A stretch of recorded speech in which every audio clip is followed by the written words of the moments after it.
Tenez ferme dans la foi qui croit en Jésus-Christ comme votre Sauveur. Jean 10, versets 1 à 6. En vérité, je vous le dis, celui qui n'entre pas par la porte dans la bergerie des brebis, mais qui monte par ailleurs est un voleur et un brigand. Mais celui qui entre par la porte est le berger des brebis.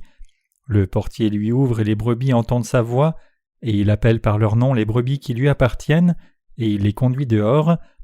Lorsqu'il a fait sortir toutes ses propres brebis, il marche devant elles et les brebis le suivent, parce qu'elles connaissent sa voix. Elles ne suivront point un étranger, mais elles fuiront loin de lui, parce qu'elles ne connaissent pas la voix des étrangers. Jésus leur dit cette parabole, mais ils ne comprirent pas de quoi il leur parlait. Jésus qui a accompli l'acte juste. Dans l'évangile de Jean chapitre 9, Jésus a ouvert les yeux d'un aveugle et il y a eu beaucoup de discussions religieuses sur cette affaire. L'aveugle qui a rencontré Jésus et obtenu une bonne vue a dit aux pharisiens que c'était plutôt étrange qu'ils ne sachent pas d'où il venait. L'évangile de Jean chapitre 9 verset 30 dit « Cet homme leur répondit « Il est étonnant que vous ne sachiez d'où il est, et cependant il m'a ouvert les yeux. » Nous devons tous savoir d'où est venu Jésus-Christ. Nous sommes nés de parents physiques, nos parents sont nés d'Adam et Ève qui sont les ancêtres des humains, et Adam et Ève sont nés du Dieu trinitaire. Alors d'où est venu Jésus ? Jésus-Christ est venu dans ce monde du ciel selon la volonté de Dieu le Père en tant que Fils de Dieu, pour sauver les pécheurs du péché. Mais après que les yeux de cet aveugle se soient ouverts, les pharisiens ont commencé à discuter et ont demandé à cet homme comment ses yeux se sont ouverts. L'aveugle leur a alors dit que ses yeux s'étaient ouverts après qu'il ait rencontré Jésus et qu'il ait lavé ses yeux à la piscine de Siloé. Les pharisiens qui ont entendu cela ont essayé de chercher une faute chez Jésus en demandant pourquoi il avait fait cela le jour du sabbat, s'il était vraiment une personne correcte. C'est parce que le jour où les yeux de l'aveugle se sont ouverts était le sabbat, et les Écritures disent que les Juifs ne doivent pas travailler au sabbat. Les Juifs avaient résolu d'excommunier quiconque travaillait ce jour-là. Cela signifie que selon la loi juive, ils écartaient et excommuniaient quiconque violait la loi en travaillant au sabbat. C'est pour cela que les pharisiens disaient que Jésus n'aurait pas dû dire à l'aveugle de se laver à la piscine de Siloé pendant le sabbat s'il était une personne pieuse. Les pharisiens sont même allés chez les parents de l'aveugle pour demander comment leur fils avait ouvert les yeux et comment il pouvait voir désormais. Ils ont dit que ce n'était pas bon s'il avait ouvert ses yeux au sabbat et que les parents qui avaient laissé ce fils au jour du sabbat avaient tort aussi. De plus, ils ont insisté sur le fait que Jésus qui avait ouvert les yeux de l'aveugle au sabbat était aussi coupable de violation de la loi juive. Les parents de l'aveugle étaient dans une situation difficile parce qu'ils étaient aussi juifs et c'était une violation significative de la loi que leur fils ait de la boue sur lui le jour du sabbat. Donc ses parents ont juste dit « Nous ne savons rien sinon que notre fils est né aveugle et qu'il peut voir maintenant », parce qu'ils ne voulaient pas devenir des gens qui violaient la loi.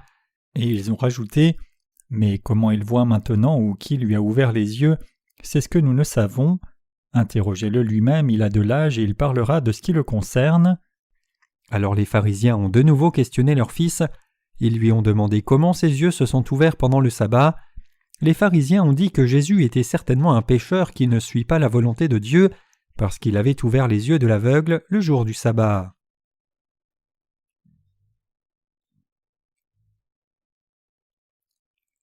La considération spirituelle du sabbat. Cette situation est une affaire si risible dans la perspective de notre temps, mais c'était une situation sérieuse dans la perspective juive du temps de Jésus, et l'aveugle et les pharisiens ont vécu il y a plus de 2000 ans. Les Juifs ne travaillent absolument pas du coucher du soleil le vendredi jusqu'au lever du soleil du samedi soir, parce qu'ils croient dans la loi qui leur commande de sanctifier le sabbat. Par tradition orale, ils disent que même marcher quelques mètres avec le cordon attaché aux vêtements le jour du sabbat est une violation de la loi. Dans tous les cas, les Juifs croyaient que les gens qui gardaient la loi étaient les gens qui suivaient la volonté de Dieu fidèlement. Jésus guérissant la personne de sa maladie au sabbat est devenu un grand problème parce que c'est une violation de la loi religieuse de l'époque.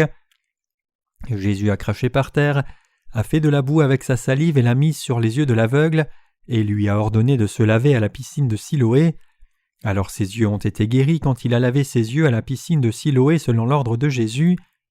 Jésus a clairement fait du bon travail, mais c'était une mauvaise chose qui violait la loi du point de vue des Juifs.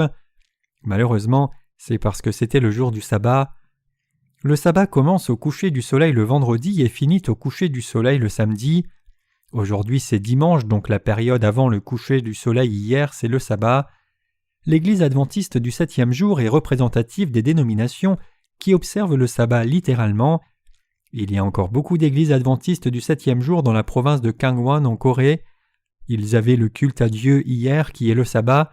Ils ne font pas de culte à Dieu le dimanche qui est le jour du Seigneur.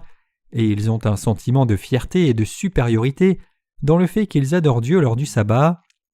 Ils disent « Ne savez-vous pas que Dieu a dit qu'il vous bénirait beaucoup si vous observez le sabbat selon l'Ancien Testament et que vous iriez au royaume des cieux si vous croyez en Jésus et observez le sabbat strictement ? Mais c'est faux. Nous devons regarder au statut du sabbat spirituellement. Le mot sabbat signifie se reposer en paix. Spirituellement, ce mot signifie que le Seigneur a expié tous nos péchés. Cela signifie que le Seigneur a expié tous nos péchés une fois pour toutes, avec la vérité de l'évangile de l'eau et de l'esprit, et nous a donné le repos dans nos cœurs. En d'autres termes, cela signifie que Dieu a expié tous nos péchés et nous a rendus capables d'aller dans le royaume de Dieu. C'est la vraie signification du vrai sabbat que Dieu nous a donné. Littéralement, le sabbat va du vendredi soir jusqu'au samedi soir.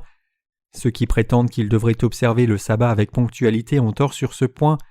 Il y a une différence entre les nations selon leur situation longitudinale. Par exemple, aujourd'hui c'est le sabbat, mais la différence d'heure entre la Corée et les États-Unis fait que ça ne peut pas être le sabbat juste maintenant. C'est pour cela que le sabbat ne peut pas être observé littéralement. Insister sur le sabbat littéralement quand même peut être décrit comme la foi d'une grande grenouille dans un petit étang.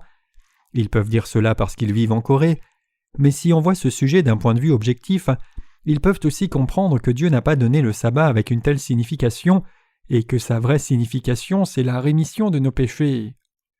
Dans tous les cas, l'homme qui peut maintenant voir après avoir été aveugle toute sa vie a dit aux pharisiens que c'était très étrange. Il a dit que c'était étrange qu'il ne sache pas d'où il venait même s'il a ouvert ses yeux. Parlons de cela une minute. Dans le sens commun de votre compréhension, y a-t-il eu beaucoup d'œuvres miraculeuses dans ce monde comme un aveugle physique dont les yeux ont été ouverts ? Certaines personnes témoignent qu'elles ont vu les yeux d'un aveugle s'ouvrir quand des prédicateurs de réveil ou pasteurs posent leurs mains sur les yeux de la personne. Strictement parlant, cependant, les yeux de l'aveugle se sont-ils réellement ouverts ? Ou la personne à la vue faible s'est-elle améliorée assez pour lire les Écritures après l'imposition des mains et la prière ? Je demande s'il y avait encore de la vue qui restait et qu'elle est juste devenue meilleure. Il y a certains ministres qui disent pendant le culte que le Saint-Esprit entre par la fenêtre de l'Ouest, et ces ministres disent aux gens de frapper des mains et ainsi de suite pour accueillir le Saint-Esprit parce qu'il entre dans la chapelle au moment où ils le font. Ils disent aussi que le Saint-Esprit a guéri beaucoup de gens dès lors. Il y a beaucoup de gens dans le monde qui suivent les dirigeants charismatiques et des déclarations comme cela. Quand nous lisons le livre des Actes chapitre 2, il est dit que le 50e jour après que Jésus soit mort à la croix, le Saint-Esprit est descendu sur les disciples de Jésus, comme si des langues de feu se séparaient quand ils priaient, et qu'ils ont été remplis du Saint-Esprit à partir de là, et ont commencé à prêcher l'Évangile aux gens vigoureusement. C'est pour cela que le jour de la Pentecôte implique le Saint-Esprit pour la plupart des chrétiens, et les pasteurs de l'Église pentecôtiste disent parfois pendant le culte que le Saint-Esprit vient par la fenêtre de l'Ouest, et demandent à l'assemblée de frapper des mains pour lui, et ils disent parfois aussi qu'ils ont le pouvoir de ramener un mort à la vie. Je ne sais pas si vous avez déjà vu des pasteurs qui font une telle chose. Bien que vous puissiez ne pas savoir beaucoup de choses, vous pouvez avoir entendu cela ou l'avoir vu sur une affiche. Peut-être que vous avez vu une affiche de ces gens qui guérissent les malades. Alors ont-ils vraiment ouvert les yeux de l'aveugle ? Je crois dans l'œuvre puissante et aux miracles accomplis par Jésus qui est Dieu, mais je ne crois pas aux 10 miracles des pécheurs chrétiens qui ne sont pas nés de nouveau. Et je vois les gens tomber en arrière quand les pasteurs charismatiques posent leurs mains sur les malades et parlent en langue. La chose intéressante, c'est que la personne qui est tombée par terre parle les mêmes langues que le pasteur, et la personne se lève et dit qu'elle peut voir la Bible même sans lunettes. Je sais aussi cela parce que j'ai vu une cassette vidéo qui montre une telle chose fausse. La personne n'était pas totalement aveugle au départ, mais elle portait des lunettes à cause d'une mauvaise vue. Mais maintenant il dit qu'il peut voir après que le Saint-Esprit l'ait guéri. Certaines personnes disent que leurs jambes sont redevenues normales après avoir reçu l'imposition des mains et la prière, puis ils se lèvent soudainement et courent partout en louant Dieu. Ces choses sont-elles vraies? Les chrétiens coréens croient ces choses parce qu'ils sont émotionnels et non intellectuels. Il y a un ministre de l'étranger qui est venu à la ville de Chuncheon pour faire une réunion de réveil, et l'affiche pour la réunion disait que même les jambes qui étaient raccourcies pouvaient être rallongées si le ministre posait ses mains sur la jambe. Pour faire simple, ils disent que dans le cas où une jambe soit plus courte que l'autre, la jambe la plus courte se rallonge si le pasteur pose ses mains dessus. Cela peut-il vraiment arriver? Il y a une telle chose en psychothérapie.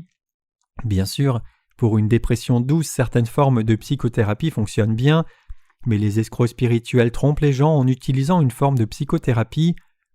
Disons par exemple que je fasse une démonstration où je proclame que le Seigneur dit qu'il guérira beaucoup de malades à cet endroit-là, puis que je dise « Feu, feu, le feu du Saint-Esprit » et crée toutes sortes d'excitation et les sentiments d'attente de la foule sont alors éveillés. C'est parce que les gens ont ce que l'on appelle la psychologie de foule. Une fois que la psychologie de foule est active, je dis « Je veux que vous mettiez vos mains à l'endroit qui fait mal » et vous avez l'impression que la maladie est partie quand vous croyez que votre maladie sera guérie si je prie Dieu.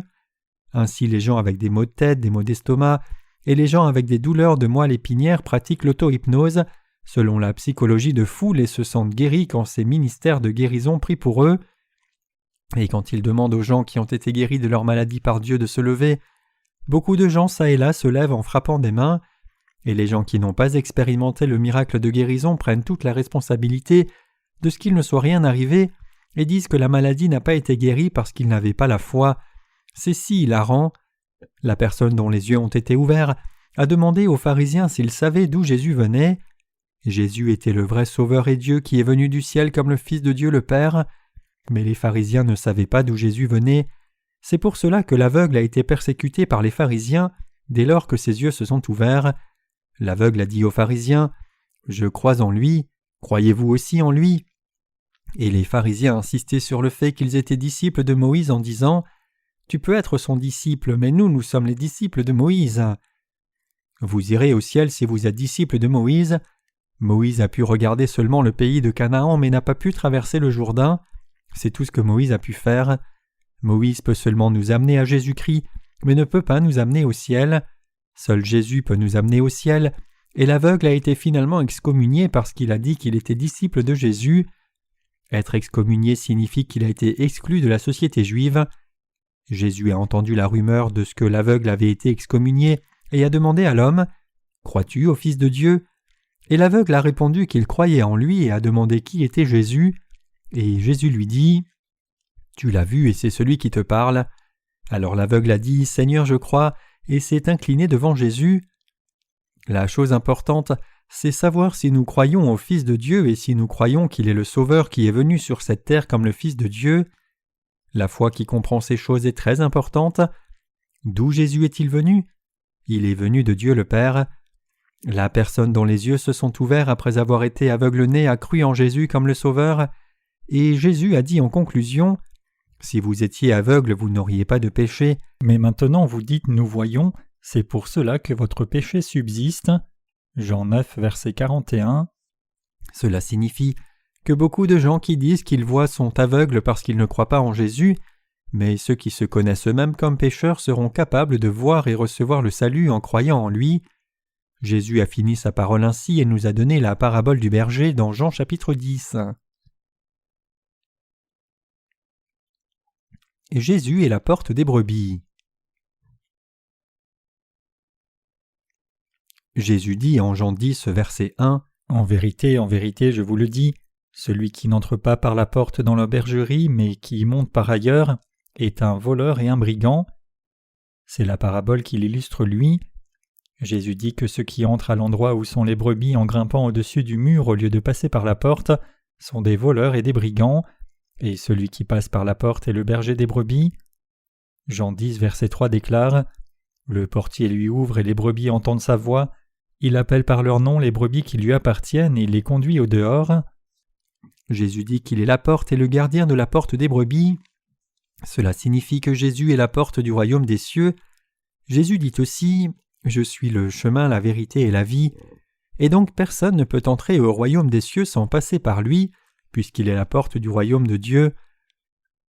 Personne ne peut devenir enfant de Dieu autrement que par Jésus, et tout le monde peut entrer dans le royaume de Dieu après avoir été purifié du péché par Jésus et être devenu enfant de Dieu. Jésus est la porte et le gardien de la porte des brebis. Quiconque n'a rien à voir avec Jésus ne peut pas entrer par cette porte. Peu importe quelle religion une personne a cru ou quelles bonnes œuvres elle a faites, elle ne peut pas entrer dans le royaume des cieux sans croire en Jésus. Le gardien de la porte des cieux, c'est Jésus, et comment pouvons-nous entrer sans passer par Jésus ? C'est pour cela que nous devons avoir une relation profonde avec Jésus. Cette relation signifie que nous devons avoir l'expérience de recevoir la rémission des péchés par Jésus-Christ. Seuls ceux qui sont en relation avec Jésus, en comprenant et croyant que Jésus a réellement pris les péchés sur lui, qu'il est mort à notre place, qu'il nous a gardés en vie et que Jésus nous a sauvés, peuvent entrer par la porte du royaume des cieux. Jean 10, verset 6, dans le passage des Écritures d'aujourd'hui, dit « Jésus a utilisé cette illustration, mais ils n'ont pas compris les choses qu'il leur a dites. » Les pharisiens ne comprennent pas. Ils ne comprennent pas les choses dont Jésus parle, l'œuvre qu'il a faite pour ouvrir les yeux de l'aveugle, la raison pour laquelle Jésus a dit qu'il ne juge pas non plus la femme qui a été attrapée en acte d'adultère. Ils ne comprennent pas parce qu'ils ont une pensée charnelle. C'est vraiment facile quand nous regardons à la parole de l'Évangile de Jean chapitre 10, versets 1 à 6. Une bergerie est généralement faite en plantant des planches et il y a une porte. Ils font une barrière autour de l'endroit avec des planches pour que les loups et d'autres animaux sauvages ne puissent pas entrer, et le propriétaire utilisait la porte pour amener les brebis à l'intérieur ou l'extérieur de la clôture. Les brebis ne peuvent pas vivre avec une autre bête sauvage. Les brebis sont rassemblées entre elles parce que les brebis n'ont pas la force ou les moyens physiques de combattre les loups, renards ou chiens sauvages, et se feraient donc manger. Ils mettent parfois quelques chiens de berger dans le troupeau, mais ils ne les blessent pas parce qu'ils sont entraînés. Les brebis doivent être protégées à cause de ces caractéristiques. C'est ce que dit cette parole, n'est-ce pas ? Jean 10, verset 1 dit « en vérité, je vous le dis, celui qui n'entre pas par la porte dans la bergerie, mais qui y monte par ailleurs, est un voleur et un brigand. » Le Seigneur a parlé gentiment, mais il parlait aussi avec un accent fort en illustrant les faux dirigeants avec des mots comme voleur et brigand. N'est-ce pas évident ? Et le Seigneur dit que celui qui passe par la porte est le berger des brebis. Le Seigneur est venu dans ce monde pour nous et il a été cloué à la croix, puis est mort à la croix après avoir pris tous nos péchés par son baptême reçu de Jean-Baptiste. Puis il est entré par la porte du royaume des cieux en ressuscitant d'entre les morts.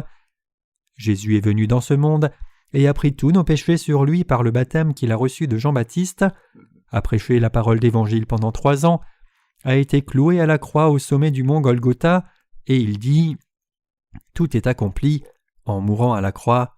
Au moment même, le voile du temple de Dieu s'est déchiré en deux de haut en bas. Le voile avec des broderies de chérubins était tissé de fils bleus, pourpres et cramoisis et de fin lin retors, et il était tissé d'une telle épaisseur que même 4 chevaux n'auraient pas pu le séparer en tirant des 4 coins. Mais le voile du temple s'est séparé en Dieu quand Jésus est mort sur la croix. Quand le Seigneur est venu dans ce monde et a dit « Je suis le chemin, la vérité et la vie, nul ne vient au Père que par moi », Jésus est né dans ce monde pour prendre nos péchés sur lui. Jésus a pris tous les péchés du monde par le baptême qu'il a reçu de Jean-Baptiste, est mort à la croix et est ressuscité d'entre les morts pour nous sauver de tous nos péchés. Jésus-Christ est entré dans le royaume des cieux où Dieu le Père se trouve en recevant le baptême de Jean-Baptiste, mourant à la croix et ressuscitant après 3 jours. Donc maintenant, quiconque croit en Jésus comme le Sauveur a été expié de tous ses péchés et peut entrer dans le lieu où Dieu le Père demeure comme Jésus l'a fait. Le portier du royaume des cieux est aussi Jésus. Jésus est devenu personnellement la porte du ciel et a fait que nous puissions recevoir la rémission des péchés et entrer au ciel si nous croyons dans l'évangile de l'eau et de l'esprit. Et il a dit « Et lorsqu'il fait sortir ses propres brebis, il marche devant elles et les brebis le suivent, parce qu'elles connaissent sa voix. Elles ne suivront point un étranger, mais elles fuiront loin de lui parce qu'elles ne connaissent pas la voix des étrangers. » Chaque brebis reconnaît bien son maître. Il y a beaucoup de gens parmi les Israélites qui se consacrent à l'élevage, et les troupeaux suivent le berger quand il avance vers le champ. Une chose vraiment intéressante, c'est que tous les animaux, que ce soit des chevaux, boucs ou brebis, suivent leur propriétaire quand il va devant eux en jouant de la flûte. Nous nous demandons pourquoi les animaux suivent leur propriétaire correctement, ou pourquoi certains restent sur le côté. Mais je l'ai vu de mes yeux, et les animaux suivent réellement leur berger parce qu'ils mourront s'ils ne le font pas. Donc le touriste a mis le même chapeau, les mêmes habits et a joué de la flûte aussi devant le troupeau, comme s'il était le propriétaire, mais les animaux ne l'ont pas suivi. Jésus dit cela dans cette perspective parce qu'il connaissait déjà les caractéristiques des brebis. Ceux qui connaissent réellement Jésus le suivent. Ceux qui savent que Jésus est leur Sauveur, qu'il est le Fils de Dieu du ciel, qu'il est notre Sauveur, qu'il a accompli l'évangile de l'eau et de l'esprit, suivent Jésus. Mais ceux qui ne connaissent pas Jésus ne le suivent pas parce qu'il n'est pas leur Sauveur. Ici, la parole de Jean chapitre 10 versets 4 et 5 dit que nous croyons en Jésus dans notre cœur et le suivons si nous croyons vraiment au Seigneur comme le Fils du Dieu du ciel, si nous croyons qu'il est notre Sauveur, et si nous croyons qu'il a expié tous nos péchés par l'évangile de l'eau et de l'esprit. C'est pour cela que ces gens sont dans l'Église de Dieu à écouter la parole de Dieu, faisant l'œuvre qui lui plaît et se réjouissant dans sa parole. Mais les gens qui n'y sont pas, les gens qui ne comprennent pas Jésus correctement ne suivent pas Jésus. Dans la première moitié du sermon d'aujourd'hui, j'ai prêché sur le salut en croyant en Jésus et que Jésus est le Fils de Dieu venu du ciel. À partir de maintenant, je finirai le sermon avec la parole sur la façon dont nous pouvons réellement suivre le Seigneur avec foi. Comment devrait être notre foi pour suivre Jésus? Si notre foi doit suivre le Seigneur, nous pouvons seulement le suivre par l'évangile de l'eau et de l'esprit et par rien d'autre. Nous devons avoir la foi qui croit en l'évangile de l'eau et de l'esprit si nous voulons recevoir le salut du Seigneur et aller au ciel. Il est possible à chacun de nous d'aller au ciel seulement en croyant dans l'évangile de l'eau et de l'esprit. Romains 7 versets 4 à 6 dit « De même, mes frères, vous aussi vous avez été par le corps de Christ, mis à mort en ce qui concerne la loi, pour que vous apparteniez à un autre, à celui qui est ressuscité des morts, afin que nous portions des fruits pour Dieu. Car lorsque nous étions dans la chair, les passions des péchés provoqués par la loi agissaient dans nos membres de sorte que nous portions des fruits pour la mort. Mais maintenant nous avons été dégagés de la loi, étant morts à cette loi sous laquelle nous étions retenus, de sorte que nous servons dans un esprit nouveau, et non selon la lettre qui a vieilli. Si vous et moi voulons recevoir le salut du péché en croyant au Seigneur, alors nous devons croire dans l'évangile de l'eau et de l'esprit, et si nous voulons suivre le Seigneur, alors nous devons le suivre juste par la foi. Quand vous regardez seulement à votre état physique, vous ne pourrez pas suivre le Seigneur. C'est parce que vous êtes constamment tiraillé par vous-même et trébuché.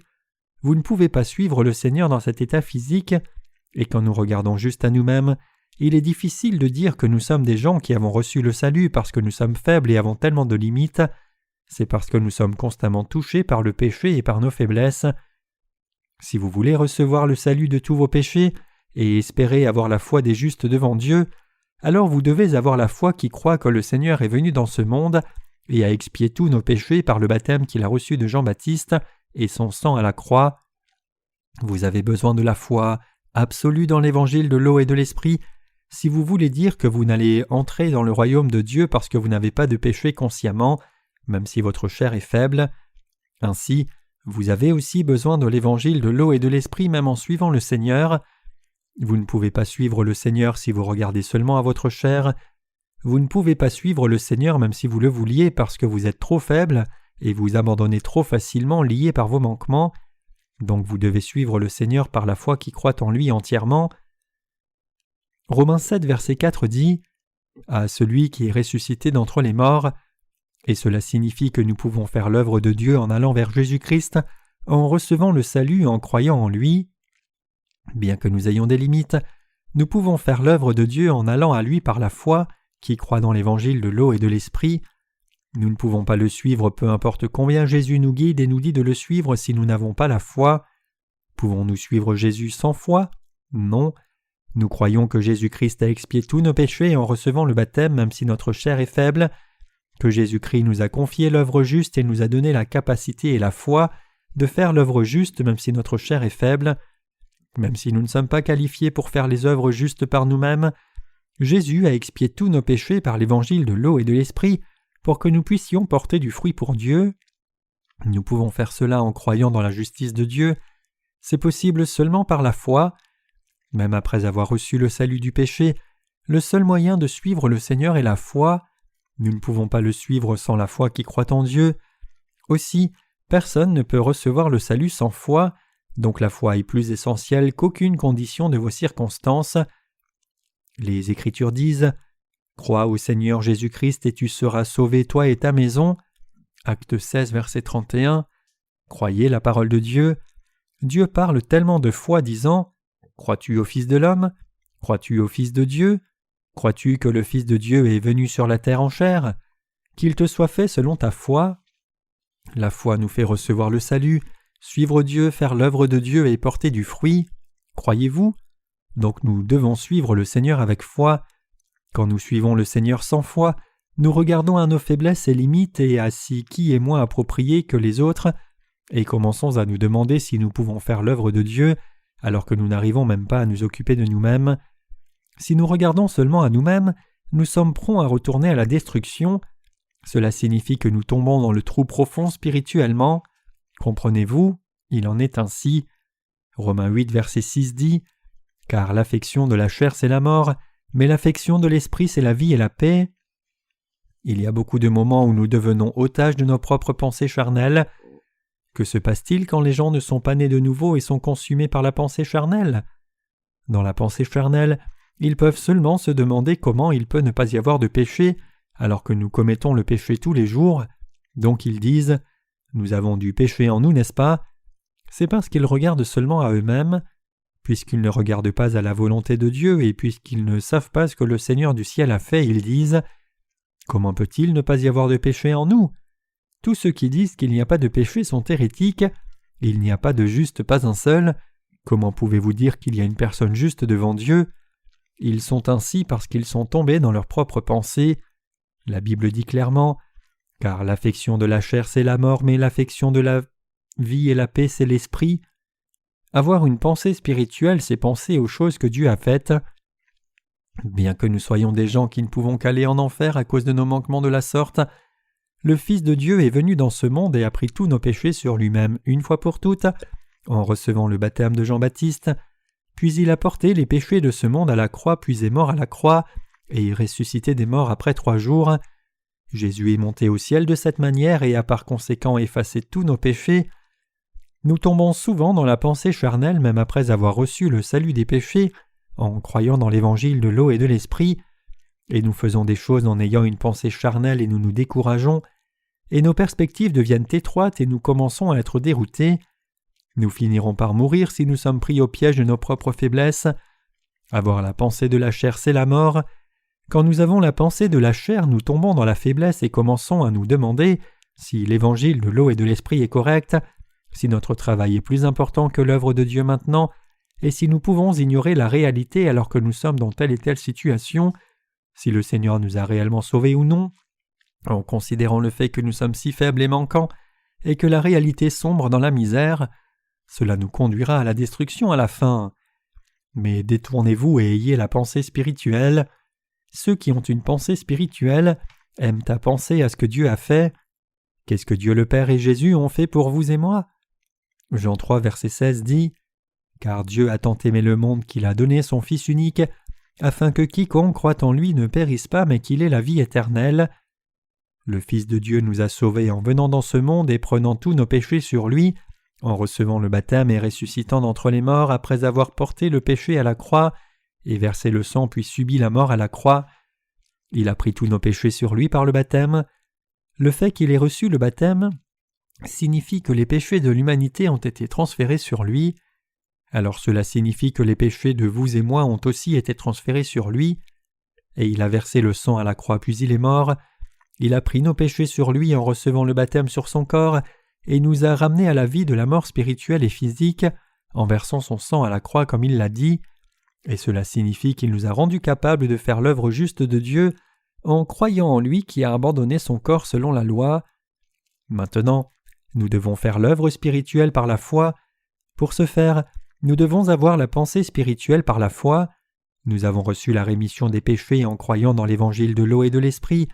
Nous ne devons pas être stagnants dans cette foi. Les pensées spirituelles et les pensées charnelles nous visitent toujours, vous et moi. Ces pensées viennent à chaque heure et chaque seconde de chaque jour, l'une après l'autre à son tour. Nous pensons à des choses charnelles à un moment, puis à des choses spirituelles l'instant d'après. En d'autres termes, nous pensons à l'œuvre de Dieu un moment, puis l'œuvre charnelle le moment d'après. Même la personne qui croit dans l'évangile de l'eau et de l'esprit ne pense pas aux choses spirituelles tout le temps, ni ne pense à l'œuvre de Dieu tout le temps. Même en faisant l'œuvre de Dieu, les justes peuvent aussi être dépendants des films télé. Certaines sœurs peuvent aussi regarder les hommes de belle apparence à la télévision et penser que c'est bien. Certains ministres se plaisent même à regarder les belles actrices à la télévision. Quand je demande à l'un d'eux s'il aime tellement les belles femmes, il me dit qu'il ne fait que regarder, mais il est déjà tombé dans les pensées charnelles. Mais alors, une personne qui pose cette question n'est-elle pas tombée dans la pensée charnelle? Non, ce n'est pas le cas non plus. Tout le monde est prompt à tomber dans la pensée charnelle. Nous nous comparons à quelqu'un d'autre en essayant de voir qui a la plus grande foi ou non. Il n'y a qu'un être absolument juste et c'est Dieu, mais les humains se comparent les uns aux autres même s'ils sont identiques aux yeux de Dieu. Alors que les pensées spirituelles et les pensées charnelles viennent chacune à leur tour dans nos pensées, nous nous comparons aux autres et disons que telle personne est meilleure que telle autre. Nous sommes des êtres qui ont la pensée charnelle rapidement après avoir eu la pensée spirituelle. C'est pour cela que nous pouvons faire l'œuvre de Dieu seulement par la foi, en confirmant notre salut du péché par la foi, qui croit dans l'évangile de l'eau et de l'esprit.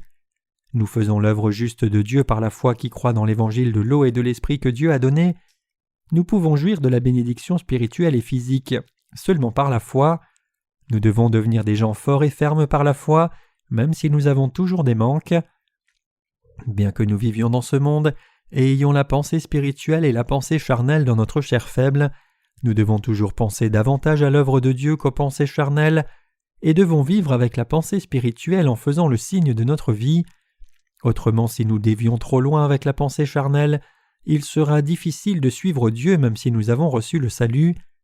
Ceux qui ont reçu la rémission des péchés doivent regarder à l'œuvre spirituelle plus souvent, ils doivent regarder à l'œuvre de Dieu. Nous devons toujours regarder au salut que Dieu nous a donné et vivre avec foi. Nous pouvons être fermes en faisant cela. Nous pouvons devenir les gens forts même si nous sommes faibles. Nous pouvons être libérés de nous-mêmes par la foi même si nous sommes faibles. Romains 7, verset 6 dit « Mais maintenant nous avons été dégagés de la loi, étant morts à cette loi sous laquelle nous étions retenus, de sorte que nous servons dans un esprit nouveau, et non selon la lettre qui a vieilli. » Le fait que nous ne devions pas servir dans la vie de la lettre signifie que nous ne devons pas comprendre et croire la parole littéralement. Nous devons être libérés de la malédiction de la loi et de notre faiblesse en croyant dans la justice de Dieu. Nous pouvons être libérés de la condamnation de Dieu seulement par la foi. Nous sommes devenus libres de nos faiblesses et de la loi et du jugement de Dieu en croyant dans l'évangile de l'eau et de l'esprit et en croyant au Seigneur.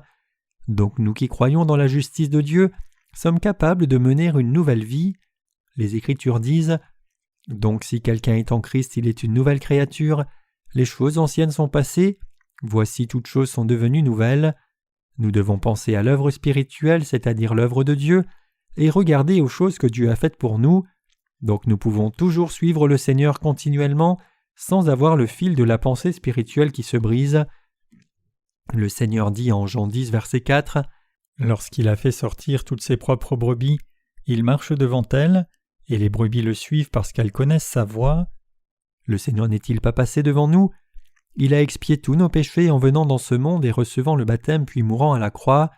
Alors le Seigneur n'est-il pas venu dans ce monde accomplir notre salut parfaitement?